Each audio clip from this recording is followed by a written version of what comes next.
Hello बच्चों, कैसे हैं आप लोग। आशा करता हूँ काफ़ी अच्छे होंगे। अभी हम लोग निबंध लेखन देखेंगे कोविड-19 कोरोना वायरस के ऊपर। तो बच्चों, आपको मालूम होना चाहिए कि कोई भी निबंध लेखन में उसके पाँच भाग, मेन तो 2 भाग होते हैं और बीच का जो भाग होता है उसमें आप अपने हिसाब से लिख सकते हैं। तो मैंने इसको 5 भागों में बांटा है।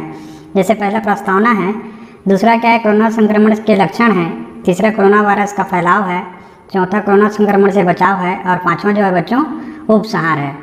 तो ये जो निबंध लेखन है मेरा, इसका जो मुख्य उद्देश्य है, इससे आप लोगों को आइडिया हो जाए कि निबंध लेखन कैसे करते हैं। और जिन लोगों को इससे वास्ता नहीं है निबंध लेखन से, उनको पता चले कि कोरोना वायरस क्या है, किस प्रकार से फैल रहा है, इसके लक्षण क्या हैं, इसके बचाव क्या हैं और इसने किस प्रकार से मानव जाति को प्रभावित किया है।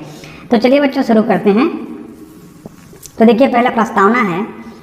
तो प्रस्तावना में है कि कोरोना वायरस वर्तमान में संपूर्ण मानव जाति के लिए सबसे खतरनाक दुश्मन बना हुआ है ना। यह एक अदृश्य शत्रु है जो बिना देखे मानव को अपना शिकार बना लेता है। इसे कोविड-19 के नाम से भी जाना जाता है। संपूर्ण भारतवर्ष वर्तमान में दूसरी लहर की चपेट में है।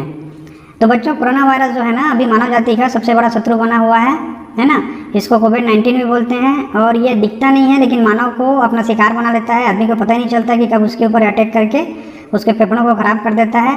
वर्तमान में आपको मालूम होगा कि हमारे देश में इसकी दूसरी लहर चल रही है, जिससे जो है बहुत सारे प्रॉब्लम जो है हम फेस कर रहे हैं। इस वायरस ने अनेकानेक मनुष्यों को समय काल के गाल में समाया है।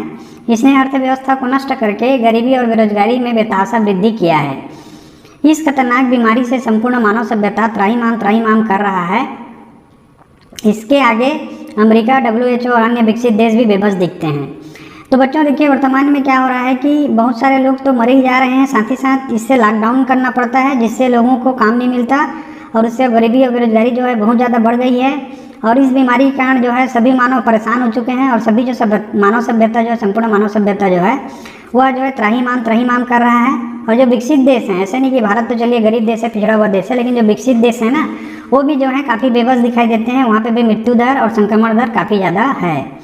अब चलिए इसके दूसरे भाग में चलते हैं, कोरोना संक्रमण के लक्षण।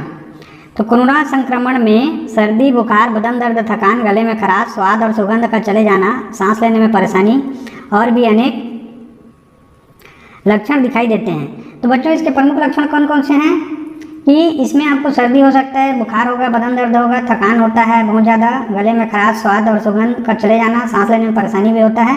साथ ही साथ इसमें डिसेंट्री, डायरिया, मैंने बार पेचिस की शिकायत भी आती है और भी कई लक्षण अभी वर्तमान में दिखाई दे रहे हैं। तो वर्तमान में दूसरी लहर में युवा वर्ग सबसे ज़्यादा प्रभावित हुआ है। साथ ही बच्चे और बुजुर्ग भी बड़े संख्या में संक्रमित हुए हैं। अगर ऐसे लक्षण आप में या आपके परिवार में दिखाई दें तो तुरंत जांच करवाना चाहिए। यदि समय पर जांच नहीं कराते और देरी होती है तो व्यक्ति की जान पर बनाती है। तो बच्चों, वर्तमान में दूसरी लहर जो चल रही है उसमें सबसे ज़्यादा युवा वर्गों पे प्रभाव पड़ा है, लेकिन बच्चे और बुजुर्गों की संख्या भी कम नहीं है। अगर ये लक्षण आपके और आपके आसपास दिखाई देते हैं तो आप बिल्कुल उनको सलाह दीजिए कि तुरंत जाँच करवाएँ, क्योंकि समय पे जांच नहीं होने पे क्या होता है, अगर जांच में देरी होता है तो जो व्यक्ति का जान है ना वो चला जाता है। इसीलिए भारत में वर्तमान में दूसरी लहर में बहुत सारे लोगों का जान जा रहा है, क्योंकि वो समय पे इलाज नहीं करवाते, समय पे जांच नहीं कराते और जब तक उनको पता चलता है तब तक काफ़ी ज़्यादा देर हो गया रहता है। अगला जो है कोरोना वायरस का फैलाव। यह वायरस सर्वप्रथम चीन के वुहान शहर में पाया गया। आज संपूर्ण विश्व आवागमन के तेज साधनों से जुड़ा है, जिसकी वजह से यह वायरस चीन से होता हुआ विश्व के कोने कोने में फैल गया। इसके फैलाव का प्रमुख कारण यह है कि यह परिस्थितियों के हिसाब से अपना रूप बदलने में माहिर है, जिसे अंग्रेजी में म्यूटेंट कहते हैं। आज पूरे विश्व में इसके कई रूप मौजूद हैं। तो बच्चों, सबसे पहले ये चीन के वुहान शहर में मिला था और चीन के ऊपर आरोप लगता है कि चीन ने इसको प्राकृतिक रूप से नहीं, कृत्रिम रूप से बनाया है किसी प्रयोगशाला में, लेकिन हम उसको नहीं जानते। लेकिन चूंकि आज सारा दुनिया जो है एरोप्लेन के माध्यम से बहुत तेज़ी से एक जगह से दूसरे जगह में जुड़ा हुआ है, जिस कारण चीन जो है वैश्विक अर्थव्यवस्था का केंद्र है, तो चीन से लोगों का आना जाना लगा रहता है। उसके कारण इसका फैलाव जो है पूरी दुनिया में हुआ। और ये वायरस भी है ना, अपने आप को बदलने में माहिर है, हर परिस्थिति में अपने आप को बदल लेता है और जिसको हम म्यूटेंट बोलते हैं, जिसके कारण यह जो है पूरे विश्व में फैला हुआ है। अब आगे देखते हैं कोरोना संक्रमण से बचाव।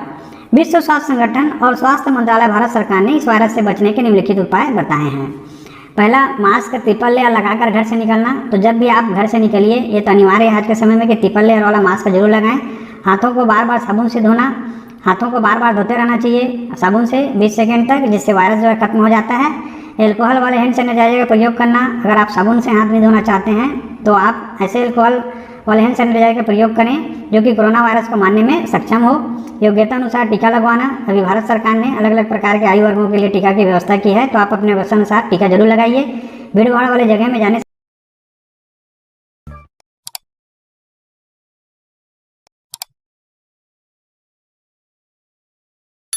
बचना, भीड़ भाड़ वाली जगह में कोरोना वायरस के संक्रमण का खतरा सबसे ज़्यादा रहता है, तो ऐसी जगहों से जाने से बचना चाहिए। लक्षण दिखने पर तुरंत अपनी जांच करवाना, जब भी लक्षण आपको अगर आता है तो तुरंत जांच करवाइए जिससे पता चलेगा कि आपको कोरोना है कि नहीं, और उसके बाद तुरंत इलाज प्रारंभ कर दीजिए। अनावश्यक बाहर ना निकलना, अगर कोई अत्यंत आवश्यक ना हो तो हमको बाहर नहीं निकलना चाहिए।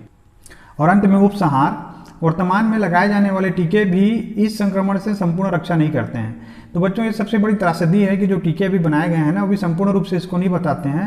वो बिल्कुल एक हेलमेट की तरह आपको मरने से तो बचाएंगे लेकिन इस संक्रमण से आपको नहीं रोक पाएंगे। साथ ही अभी 18 साल से कम के बच्चों के लिए कोई टीका उपलब्ध नहीं है, और सबसे बड़ा दुर्भाग्य है कि अभी बच्चों के लिए कोई टीका उपलब्ध नहीं है, और ऐसा माना जा रहा है कि जो तीसरा लहर आएगा वो बच्चों के लिए आएगा। अतः जब तक इस वायरस से बचने का प्रमाणिक और स्थायी उपाय नहीं मिल जाता तब तक सावधानी और आदर्श कोरोना व्यवहार ही इस महामारी का इलाज है। तो जब तक हम लोगों को कोई स्थायी उपाय नहीं मिलेगा और कोई तरीका नहीं मिल जाएगा जिसके कारण हम इससे बच सकें, तब तक जो सावधानी मैं ऊपर में बताया हूँ, साथ ही साथ जो आदर्श कोरोना व्यवहार है वही इसका उपाय है।